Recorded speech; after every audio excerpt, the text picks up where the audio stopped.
నమస్తే. Welcome to our channel. నేను మీ పద్మావతి. ఈ రోజు నుంచి మన రెడ్ టీవీ భక్తిలో కళ్యాణమస్తు అనే ప్రోగ్రామ్ అనేది స్టార్ట్ అవ్వబోతుంది. అయితే దీంట్లో కళ్యాణం గురించి మరియు కుజదోషాలు అనేక సందేహాల గురించి మనం చర్చించబోతున్నాం. అయితే ప్రతి ఒక్కరూ వీక్షించాలి అనుకునేవారు ఖచ్చితంగా దీన్ని చూసి వారికున్న సందేహాలను ఖచ్చితంగా తీర్చుకుంటారని మేము కూడా మనస్ఫూర్తిగా కోరుకుంటున్నాం. అయితే ఈరోజు మనతో పాటు ప్రముఖ జ్యోతిష్య మరియు వాస్తు పండితులు బ్రహ్మశ్రీ డాక్టర్ నాయకంటి మల్లికార్జున శర్మ గారు మనతో పాటు ఉన్నారు. అయితే ఆయనతో మాట్లాడి అసలు కళ్యాణంకి సంబంధించి కావచ్చు, మిగతా అనేక దోషాల గురించి కావచ్చు తెలుసుకునే ప్రయత్నం చేద్దాం. అయితే మీరు కూడా ఇక నుంచి ఈ కళ్యాణ మస్తు అనే ప్రోగ్రామ్ని ఖచ్చితంగా వీక్షిస్తారని నేను కూడా మనస్ఫూర్తిగా కోరుకుంటున్నాను. నమస్కారం గురువు గారు. గురుగారు, యాక్చువల్గా కళ్యాణం అని గుర్తు రాగానే కుజదోషం గురించి చూసుకుంటూ ఉంటారు. అయితే ఇక్కడ అబ్బాయికి కుజదోషం ఉండి అమ్మాయికి లేకపోతే, లేదా అమ్మాయికి కుజదోషం ఉండి అబ్బాయికి లేకపోతే వాళ్ళు వివాహం చేసుకోవచ్చా? లేదు అంటే ఒకవేళ ఇద్దరికి కుజదోషం ఉంది, అమ్మాయికి కావచ్చు అబ్బాయికి కావచ్చు, అప్పుడు వివాహం చేసుకోవచ్చు అంటారు. అసలు ఎలా చూసుకోవాలి ఈ కుజదోషాన్ని? తప్పకుండా అమ్మ. ఓం శ్రీ గురుభ్యో నమః. చాలామంది ఈ మధ్యకాలంలో ఏం చేస్తున్నారంటే కుజదోషం గురించి చెప్పేటప్పుడు ప్రజల్లో చాలామంది కూడా కొంత భయభ్రాంతులు చెందుతున్నారు. భయభ్రాంతులు అంటే కుజుడు ఏదో చేసేస్తాడనే ఒక ఉద్దేశంతో చాలామంది కూడా భయపడుతున్నారు, పేరెంట్స్ అవును. కానీ పిల్లలు కానీ. అసలు కుజుడు ఏంటంటే ప్రమాదాన్ని సూచించే గ్రహమే కుజుడు. ఉమ్, అంటే మంగళుడు అంటారు, అంటే మంగళకరమైన వాడే. కానీ జీవితాన్ని కొన్ని సత్యాలు నేర్పించేవాడు శనితో పాటు కుజుడు కూడా.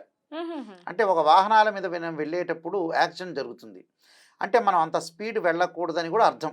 అది కుజుడు కారణం.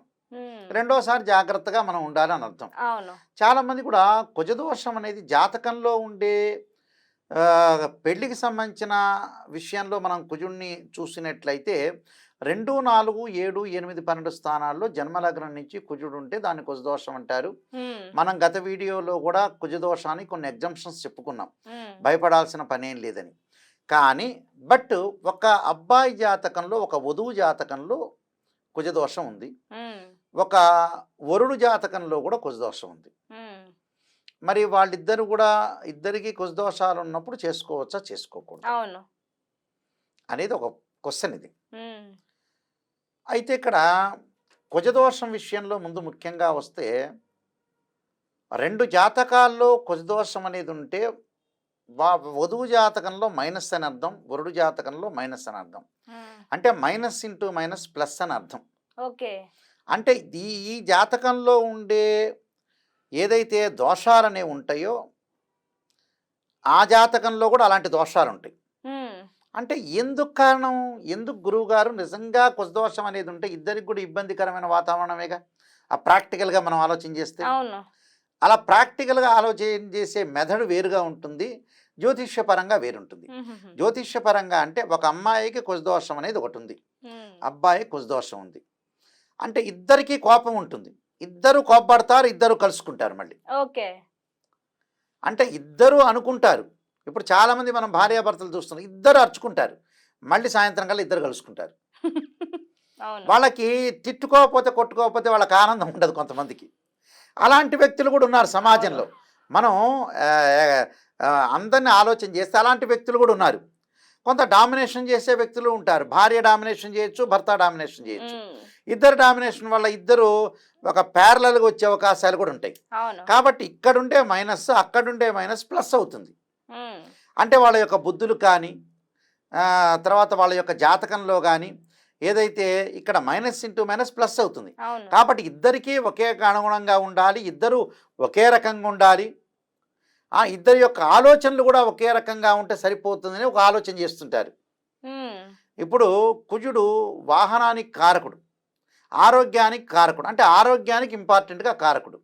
ఇప్పుడు ఇద్దరికి కూడా ఒక వస్తువు కొనుగోలు చేయాలంటారు, ఇద్దరు కూడా పరస్పరంగా ఆ వస్తువు కొనుగోలు చేయగలుగుతారు. ఉమ్, అలానే ఇక్కడ ఏంటంటే కుజుడు దోషం ఉంది అని అంటే ఇక్కడ మైనస్ ఉంటే అక్కడ మైనస్ ఇంటూ మైనస్ ప్లస్ అవుతుంది అని అర్థం. అంటే ఇద్దరికి కూడా బాగుంటుంది అని అర్థం. అందువల్ల ఇద్దరూ కుజదోషం ఉంటే వివాహం చేసుకోవాలని శాస్త్రం చెప్తుంది ఇక్కడ.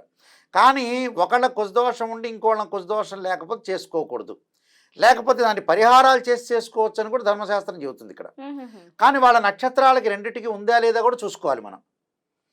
కొంతమంది ఏం చేస్తుంటారంటే కుజదోషం ఉంది అని అనుకుంటారు, వాళ్ళ నక్షత్రానికి కుజదోషం ఉండకపోవచ్చు. హుహు.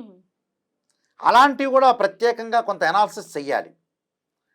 అంటే కుజదోషం నిజంగా ఉందా లేదా, లేకపోతే ఇద్దరి కుజమహర్దశ జరుగుతుందా లేదా, ఇద్దరికి కూడా చిన్నప్పుడు కుజదోషం వెళ్ళిపోయిందా. ఇప్పుడు హ్మ్. మృగశిర, చిత్త, ధనిష్ట నక్షత్రం వాళ్ళకి ఈ ముగ్గురికి కూడా, ఈ 3 నక్షత్రం వాళ్ళకి కూడా కుజదోషం అనేది పెద్దగా వర్తించదు. హ్మ్. 50% ఎగ్జంప్షన్ అయినట్టు. 2, 4, 7, 8, 12 స్థానాల్లో ఉన్నా కూడా. హ్మ్. దానికి కారణం ఏంది, చిన్నప్పుడే వాళ్ళ కుజమహర్దశ వెళ్ళిపోయింది. హుహుహు. వెళ్ళిపోయిన తర్వాత వాళ్ళకి పెళ్లి సమయానికి వచ్చేటప్పుడు వేరే మహర్దశ ఏర్పడుతుంది.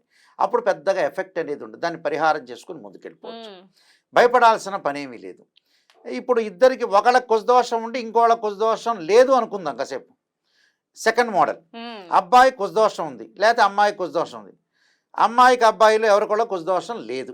మరి వివాహం చేయొచ్చా హ్మ్. అంటే ఒకళ్ళకి పరిహారం చేసుకుని ముందుకు వెళ్ళొచ్చు. ఓకే. ఒకళ్ళకి పరిహారం చేసుకుంటే ముందుకు ముందుకు వెళ్ళొచ్చంటారు. వెళ్ళొచ్చు. ఆ! ఆ నిజంగా ఉందో లేదో కూడా టెస్ట్ చేయాలిగా. హ్మ్. టెస్ట్ చేసిన నిజంగా ఉందనుకుందాం, మనం చెప్పిన 13 నక్షత్రాల్లో లేదు ఆ నక్షత్రం కాదనుకోండి, నిజంగా ఉందనుకోండి, దాన్ని పరిహారం చేసుకొని ముందుకు వెళ్ళొచ్చు. హ్మ్. వేదం అనేది పుట్టింది ఎందుకు, దాని పరిహారం గురించే. అవును. చాలామంది కూడా ఏం చేస్తుంటారంటే బ్రహ్మ రాసిన రాతను ఎవరు చెరపలేదని అంటారు. అవును. అసలు వాస్తవంగా అది కాదు. బ్రహ్మ హ్మ్. అందరికీ 193 దేశాలందరికీ కూడా చిట్టాపద్దుల్లా కామర్సులా రాయల. ఆయన బ్రహ్మ రాసింది ఏంది, బ్రహ్మ రాసిన రాత నేను మాత్రమే చెరపలేను, కానీ మీ యజ్ఞయాగాది క్రతువుల వల్ల, దాన ధర్మాల వల్ల మీరు యొక్క పూర్వజన్మలో ఉండే కర్మ ఫలితం అంతా తొలగించుకోవచ్చని ఆ బ్రహ్మే రాశాడు ఇక్కడ. హ్మ్. అందువల్లే కదా మనం వెంకటేశ్వర స్వామి దగ్గరికి వెళ్ళి, శ్రీశైలంకి వెళ్ళి, తిరుపతికి వెళ్ళేది ఎందుకు వెళ్తాం.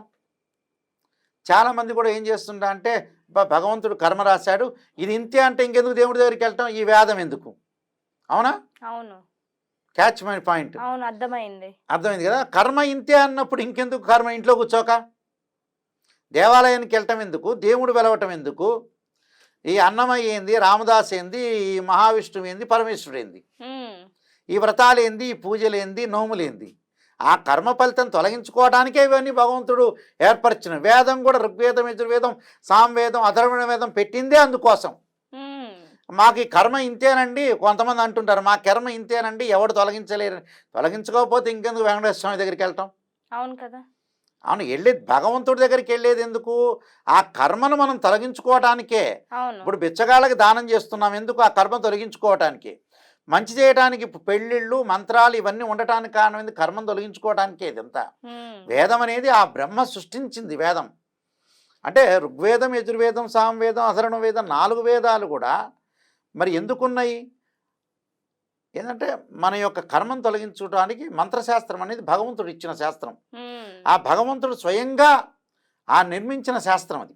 ఆ శాస్త్రాన్ని మనం చదువుకోవటం వల్ల మంత్రాలు, జపాలు, పూజలు, యజ్ఞయాగాది క్రతువులు చేసుకోవటం వల్ల తగ్గుతుంది. అందువల్లే కదా మన రామాయణంలో చూపించింది. హ్మ్. అశ్వమేధ యాగం, పుత్రకామేష్టి యాగం ఎందుకు చేశారు, మన దశరథుడు పుత్రకామేష్టి యాగం ఎందుకు చేశాడు, ఆయన తెలియదా ఈ కర్మ ఫలితం.